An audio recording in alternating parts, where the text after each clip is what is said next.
अस्सलाम वालेकुम my YouTube family, कैसे हैं आप सब। होपफुली कि बिल्कुल ठीक ठाक होंगे। मैंने कहा है कि आज बल्कि आप लोगों के लिए मैंने सोचा है कि आज मैंने जिस टॉपिक को कवर करना है वो टॉपिक इस वक्त विंटर के अकॉर्डिंग जो है वो हर एक की ज़रूरत है। हर बच्चे की, हर आउटगोइंग पर्सन जो कि जॉब करता है, जो कहीं पे स्टडी करता है, बच्चियां, स्टूडेंट्स, बच्चे, स्कूल गोइंग बच्चे, इवन के हाउस वाइफ भी बाजुकात अब हर कोई जो है वो शूज़ वेयर कर रहा है। इस वक्त टॉपिक जो है वो गौर से सुनने वाला है, क्योंकि ये मसला तकरीबन 85% लोगों के साथ हो जाता है विंटर में आके। उसकी क्या वजह होती है और ये क्यों होता है, मैंने आज उसको कवर करना है। उसकी डिटेल जो है ना मैंने आप लोगों के साथ शेयर करनी है। काफ़ी दिनों से इसके बारे में प्लान था, लेकिन इसका जो बिल्कुल एक सही टाइम था, मैंने कहा वो टाइम आएगा तो फिर मैं आप लोगों के साथ उस चीज़ को डिस्कस करूंगी। क्योंकि हर टाइम पे जो वीडियो मिलती है, हर टाइम पे टाइम के अकॉर्डिंग जो सिचुएशन चल रही होती है उसके मुताबिक जो चीज़ होती है ना वो आपके लिए बेनिफिट होता है। तो आज हम कवर कर रहे हैं नेल्स फंगस को। नेल फंगस, नेल टू जो भी नेल्स के एरिया में होते हैं, ये वाले नेल जो होते हैं इस वाले एरिया, बल्कि सारे नेल्स भी उसमें आ सकते हैं, खास तौर पे पाँव के नेल्स। नेल फंगस उन लोगों के लिए बहुत ज़्यादा वो इरिटेटिंग होती है जो कि हर वक्त शूज़ कैरी करते हैं, शूज़ पहन के रखते हैं। स्कूल गोइंग बच्चे होते हैं, हाउस वाइफ होती हैं, या जो कोई वॉक करता है, जिम करता है, और जो लोग जॉब के लिए जा रहे हैं, काम के लिए जा रहे हैं, इवन के लेबर तक जो है ना वो शूज़ वेयर करते हैं। उसकी वजह क्या होती है? उसकी वजह ये होती है कि विंटर में सॉक्स हम लोगों ने पहननी है सर्दी से कवर करने के लिए, सर्दी से अपने आप को बचाने के लिए। ये चीज़ें जो है ना ये बहुत ज़्यादा ज़रूरी हो जाती हैं। तो अब हम बताएंगे कि आज मुझे इस टॉपिक को कवर क्यों करना है और इस टॉपिक में मैं क्या डिटेल आप लोगों के साथ बताने वाली हूँ। तो आप लोग अपनी कॉपी पेन से लेके बैठ जाइए, और आप लोगों के लिए जो ये वीडियो बन रही है उसमें जो मैं चीज़ें डिटेल से आप लोगों के साथ डिस्कस कर रही हूँ उसको नोट डाउन कर लीजिए और अपने ऊपर अप्लाई ज़रूर कीजिए। क्योंकि जब तक आप अप्लाई नहीं करते तो आपको उसका असल रिजल्ट जो है वो निकल के सामने नहीं आता। जी, तो मसला क्या है? मसला जो नेल फंगस रहते हैं, नेल जो होते हैं, मैं आपको सिंपल वर्ड्स में बताती हूँ। नेल के ये एरियाज, यहाँ पे वाइट वाइट डॉट्स आने शुरू हो जाते हैं, वाइट लाइन आनी शुरू हो जाती है, जैसे ड्राइनेस आ जाती है, स्किन अकड़, जैसे स्किन चेहरे की स्किन अकड़ती है, हाथों की स्किन अकड़ती है, बॉडी स्किन जो है वो अकड़ होती है, ड्राई हो जाती है। इसी तरह नेल्स की स्किन भी होती है। और वो ऐसा क्यों होता है वो अब हम डिस्कस कर रहे हैं। जब सारा दिन हमारे पाँव शूज में रहते हैं, हम स्कूल के टाइम से स्टार्ट करते हैं, चाहे वो कोई जॉब होल्डर्स हैं, जॉब्स पे जाने वाले हैं, लेबर उसमें आ जाते हैं, या कोई भी किसी भी तरह के लोग, सर्दियों में तकरीबन सब ही शूज वेयर करते हैं। कोई हाफ शूज वेयर करता है, कोई फुल शूज वेयर करता है, लेसिस वाले या मुकेशन, ईच एंड एवरीथिंग, किसी भी तरह के कैनवस शूज आ जाते हैं, या कोई भी आप किसी भी तरह के शूज वेयर कर रहे हैं, लेकिन उसके साथ सॉक्स पहनी जाती हैं। और ये क्यों होता है? नेल फंगस क्यों हो जाती है? नेल हमारे ड्राई क्यों हो जाते हैं, टूटने क्यों लग जाते हैं? और उसके अंदर एक साइड के जो एरियाज होते हैं, यहाँ पे पेन वाला कंडीशन क्यों होता है, उसको हम आज डिस्कस कर रहे हैं। इसमें सबसे पहले तो मैं उन लोगों को साइड पे कर रही हूँ जो कि डायबिटिक पेशेंट्स हैं। डायबिटिक पेशेंट जो हैं उनके साथ ये चीजें जो है ना वो ज्यादा जल्दी इफेक्ट करती हैं, क्योंकि एक तो उनकी बॉडी में जो एक ब्लड शुगर का लेवल होता है ना वो वैसे ही या तो इंक्रीज हो गया होता है या लो हो गया होता है। उसके अकॉर्डिंग किसी की शुगर जो है वो हाई होती है, किसी की लो होती है। लेकिन ये वाले जो सिम्टम्स हैं ये सबके साथ आते हैं। ये इचिंग वाले सिम्टम, नेल फंगस वाले जो सिम्टम्स होते हैं, ड्राइनेस वाले, जख्मों वाले सिम्टम्स सबके साथ आते हैं जो शुगर के पेशेंट्स होते हैं। खासतौर पे वो लोग जो कि केयरफुल रहते हैं उनके साथ ये टाइम पर थोड़ा लेट हो जाता है, लेकिन जो लोग अपनी सफाई का या अपनी मेडिसिन का कोई इतना खास ध्यान नहीं रखते वो ज्यादा इस चीज में जो है ना इस चीज का शिकार रहते हैं। तो उन लोगों के लिए भी ये चीज सूटेबल है, वो लोग भी कर सकते हैं। उनको यहाँ पे मेंशन करने का मकसद मेरा यही था कि मैं यहाँ पे आपको बताती चलूं कि ये जो मैं आपको रेमेडी और ये मैं जो आपको सोल्यूशन बता रही हूँ, जो ट्रीटमेंट बता रही हूँ, जो आपने घर में रह के करना है, ये डायबिटिक पेशेंट भी यूज कर सकते हैं। चाहे तो वो मेडिकेशन पे हैं, चाहे वो इंसुलिन पे हैं, या इसी तरह की किसी भी तरह की कोई हर्बल प्रोडक्ट यूज कर रहे हैं, या कोई होम्यो प्रोडक्ट यूज कर रहे हैं, या कोई रेमेडी यूज कर रहे हैं, वो सब लोग इस चीज को अप्लाई कर सकते हैं अपने ऊपर। उनको भी इससे फायदा होगा इंशाल्लाह। और बाकी जिनके लिए मैं बताया है, बच्चों के लिए, औरतों के लिए, बूढ़ों के लिए, मिडिल एज के लिए, हम जैसे लोगों के लिए, नहीं कि हर पर्सन इस चीज को अप्लाई कर सकता है। जी, तो हम आते हैं उस प्रोसेस की तरफ कि आपने इसको कैसे अप्लाई करना है और कैसे इस चीज से, बीमारी से, इस तकलीफ से, इस परेशानी से जान छुड़ानी है। फर्स्ट ऑफ ऑल जो सबसे पहले बात है कि जब आप शूज वेयर करके जाते हैं सुबह, उससे उस वक़्त आपने सबसे पहले ये देखा हो कि शूज़ जो हैं आपने आने के बाद, घर में आने के बाद शूज़ों को आपने किसी ऐसी जगह पे रखा है जहाँ पे उनको हवा लग रही है।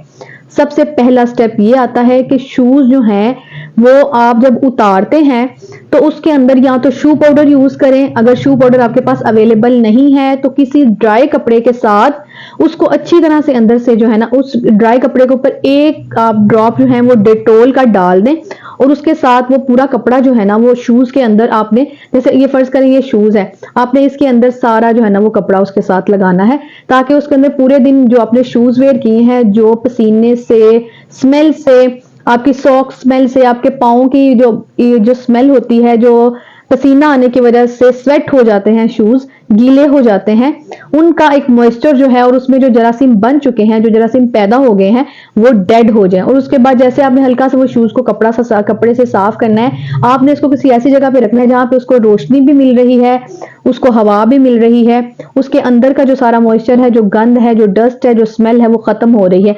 और इससे भी ज्यादा बेहतर है कि अगर आप अपने वो शूज धूप में रख दें तो वो बहुत ही ज्यादा अच्छा है। ये उन लोगों के लिए तो बहुत अच्छा है जो बच्चे स्कूल से आते हैं, स्कूल से आने के बाद उनको कहते हैं हम लोग, आपने उनको फर्स्ट स्टेप ही ये कहना है, जब बच्चे स्कूल से आते हैं उनको कहना है कि अपनी सॉक्स जो हैं आपने पूरा दिन से पहनी हुई, 6 से 8 घंटे का टाइम होता है स्कूल का, सॉक्स अपनी आते ही जो है ना वो रिमूव करें। वो वाली सॉक्स पूरा दिन नहीं चलानी।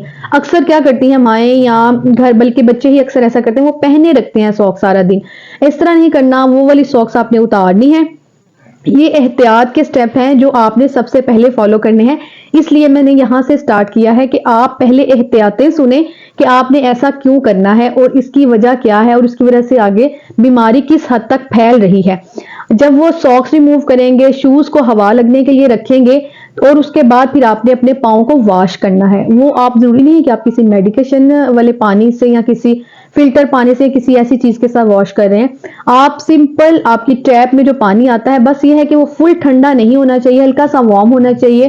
टैंकी का जो ठंडा यख पानी है वो यूज ना किया करें। उस वक्त पाँव वैसे भी आपके जो है ना वो उसका पीएच लेवल थोड़ा सा चेंज हुआ होता है नॉर्मल बॉडी के लेवल से, तो इस वजह से आपने पानी को हल्के से वार्म वाटर के साथ जो है वो साफ करना है।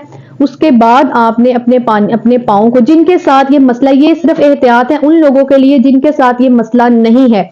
अभी मैंने जो एहतियातें बताई हैं सॉक्स पे चेंज करने की और शूज को हवा लगवाने की, शूज के अंदर शू पाउडर यूज करने की या कपड़े डेटॉल के एक कतरे के साथ सारे शूज को साफ करने की, वो एहतियातें उन लोगों के लिए जिनके साथ ये नेल फंगस का, नेल टू का, नेल की इचिंग का, नेल की ड्राइनेस का ये मसला नहीं है। ये वो एहतियात है ताकि वो उस मसले से बच सके। ये एहतियाती तदाबीर है।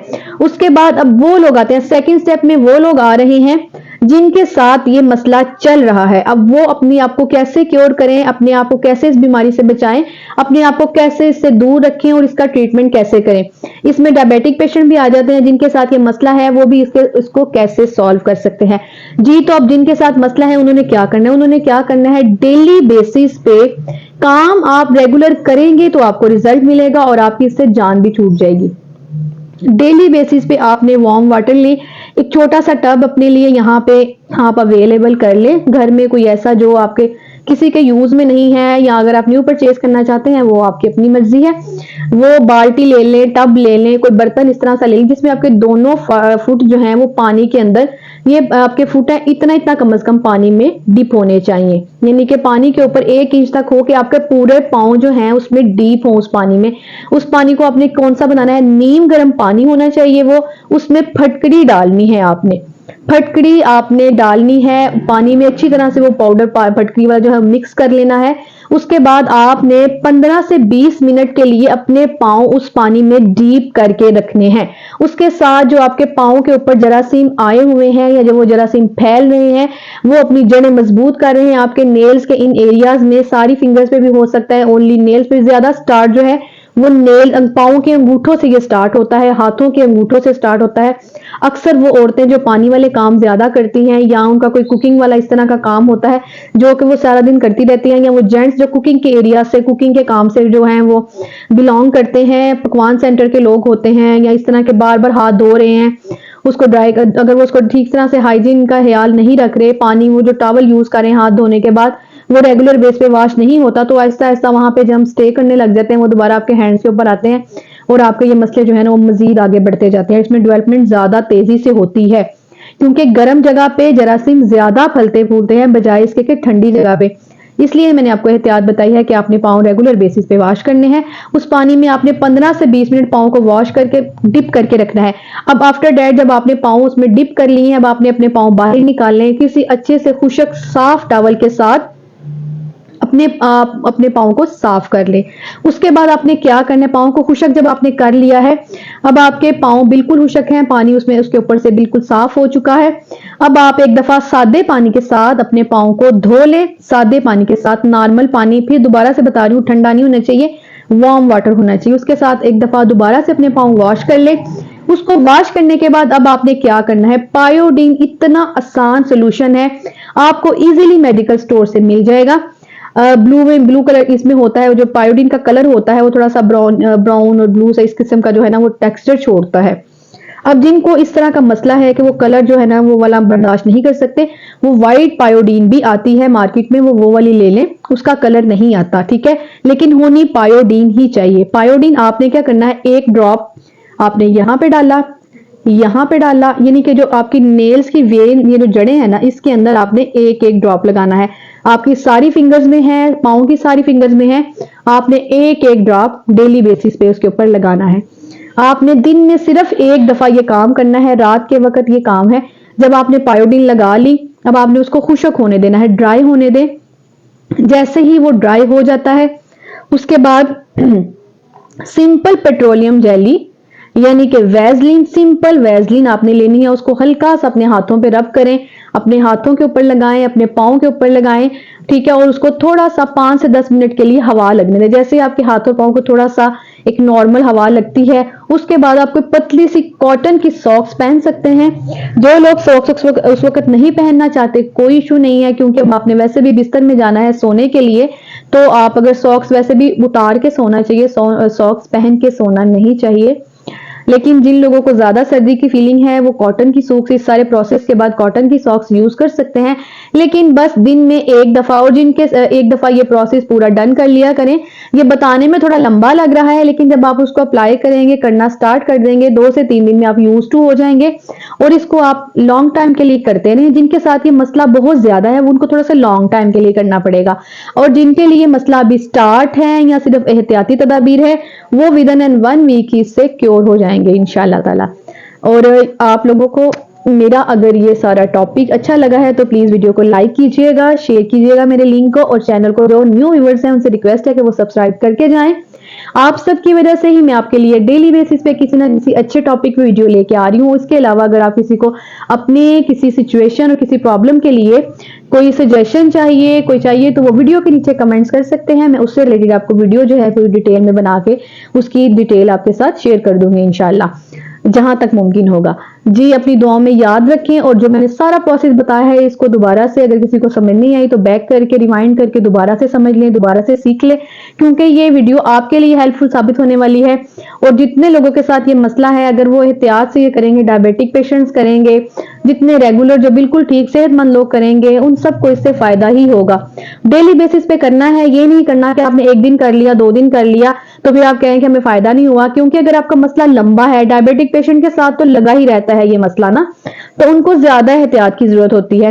तो वो उनको तो समझे जैसे वो मेडिसिन डेली बेसिस पे खा रहे हैं, कर रहे हैं, तो उनको ये वाले ट्रीटमेंट जो है ना इसको लाइफ टाइम चलाने पड़ते हैं बाजुकात, क्योंकि ये आपकी मेडिसिन ना छूटती है, ना आपकी जो डाइट कंट्रोल नहीं कर पाते, जो मेडिसिन के बगैर रह नहीं सकते, इंसुलिन के बगैर उनका सिस्टम नहीं चल सकता, उनके लिए ये चीजें जो है ना बहुत ज्यादा जरूरी होती हैं कि उन्होंने ये एहतियातें करनी है। और एहतियात ही आपको बीमारी की तकलीफ से, उसकी शिद्दत से बचाती है। जी अपनी दुआ में याद रखिएगा, और इस रेमेडी को, इस ट्रीटमेंट को जरूर अप्लाई कीजिएगा, और मुझे इसके फीडबैक जरूर दीजिएगा। अपनी दुआ में याद रखिए। अल्लाह हाफिज।